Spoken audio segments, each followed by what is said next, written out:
After completion of my Deep Space Nine trio kit, I decided to tackle my 1 to 600 scale Enterprise from the movie The Voyage home. The kit itself is pretty straightforward and doesn't require any special instruction. There's a lot of flash to be removed, but it went together pretty easily, although the AMT kits do tend to have a mediocre fit and require a lot of sanding and finishing and putty. I followed the usual steps of coating with a semi-gloss paint and then decided to use HDAmodelworx decals that are made specifically for this kit. Now I have to say a lot about HDAmodelworx. They have a good instruction sheet, especially for the saucer section. But despite this, I managed to make some fairly beginner mistakes along the way. You have to slice up some of the decals into small pieces to get the circular decals to fit properly, but that's not a big deal. They look very nice once they're done, and they went on very well. They're easy to work with, and they're very rugged, as I would later test. Somehow, despite being well marked, I managed to get the first one on the upper part of the saucer section in the wrong place. Once I discovered this, I had to remove it and put it in the right place. Despite this, the decal managed to lay down pretty well, even on its second application. These are pretty rugged decals. After applying all the different sections to the saucer, I went through with a considerable amount of Solvaset to get them to set down. I also learned it sometimes helped to cut them into smaller pieces so that they would go on more easily. And once I was done, I went ahead and followed with an X-Acto knife across all of the major panel lines, which helped with getting out air bubbles and helped them to lay flat, although I did not have nearly as much trouble with air bubbles as I was afraid I would. The nice thing about the upper section of the saucer is that the decals go all the way to the very edge, and once you're done, it really looks very nice. But that is not the case for the lower section of the saucer. In the lower section of the saucer, they only go part of the way out. And to make sure that I didn't repeat the mistake I had made with the upper section of the saucer, this time I laid every piece out in advance on the underside before I went ahead and applied the decals. That prevented any other further mistakes. One mistake I did make that I did not know about was I should not have put the lower phaser torpedo launcher sensor section on the bottom of the saucer until I was done. Leave this piece off until you fully decaled it, because the decals that go on this section all come to a point, and they have to be hand trimmed or fitted if you already have that part added, because they don't go over it. If, however, you wait to put that part on, you can lay them all down all of the way until they come to a point and then just put that part over them, and that would have been a lot easier. The outer edge of the lower section of the saucer also has its own decals that have to be separately applied, and this is sort of a random pattern, but those decals are provided in the decal sheet. But be careful, because you have just enough of them to get the job done. Don't waste them. Once those are completely added, then you have the sensor bands that go around the edge of the saucer section.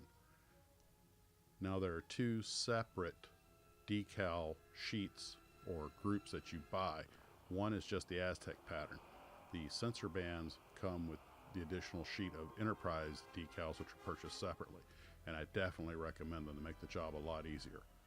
Once you get them all applied, it really pops. It looks very, very nice.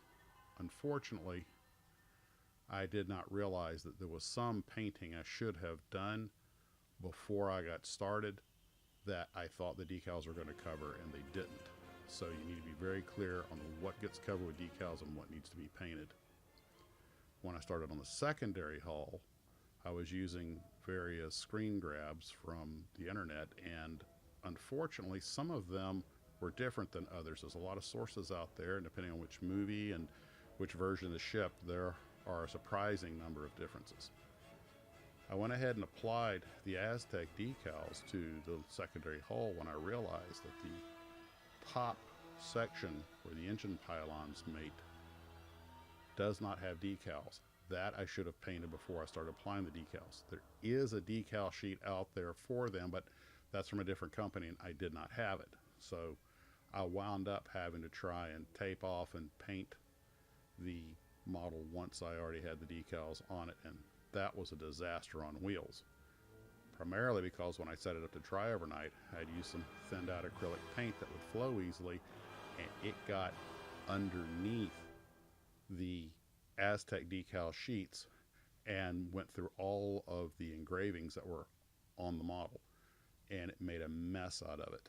I had to remove the decals, and this gets back to how tough they are. They were able to survive being peeled off and reapplied, but I had to pull off the Aztek sheets. First I tried using a wash to see if I could kind of cover it up, make it pop more, but that was a disaster. So I wound up actually having to remove the Aztek decals from about half of the model and essentially cleaning it and then repainting it, cleaning the decals and then reapplying them. And it was a lot of extra work, but I managed to make it somewhat presentable. Then of course there was the reapplication of the Aztek decals, touching everything up. I had done some damage, so I had to do some patchwork with other decals. I had just enough Aztek decal sheet to make it all work, but I almost came up short. Fortunately, Modelworx makes some pretty robust decals. Then of course I went to adding the markings such as the RCS thrusters and the name of the ship and all of the what we consider regular decals, and they went on without too much argument. And after that I had a pretty nice kit. The biggest problem with this kit actually was attaching the saucer section. It's so big and so heavy that I thought I had a solid glue bond twice, and I didn't, and it popped off twice. So I had to use a pretty prodigious amount of a thick glue. I tied it off and kept pressure on it for 3 days to make sure it had well hardened, and the problem was solved. Also, the saucer section is so heavy that the entire model is nose heavy and really doesn't want to stay on the stand. I wound up putting 11 lead slugs back near the shuttle bay to get the model to balance on the stand. All in all, it's an okay kit. It had a lot of marginal fits, especially with the windows to the saucer section, which I really don't think should be separate parts. It's a lot of work to get this thing to look nice. It looks okay on the shelf, but it really could have been a much better kit. That being said, it definitely is made substantially better with Modelworx decals, and I'm not trying to sell their product for them. It just is what it is. They worked really well. Perhaps most importantly of all, they're really robust. They are well marked, but you are going to have to do some cutting and fitting, and some of them aren't particularly intuitive, so there's that.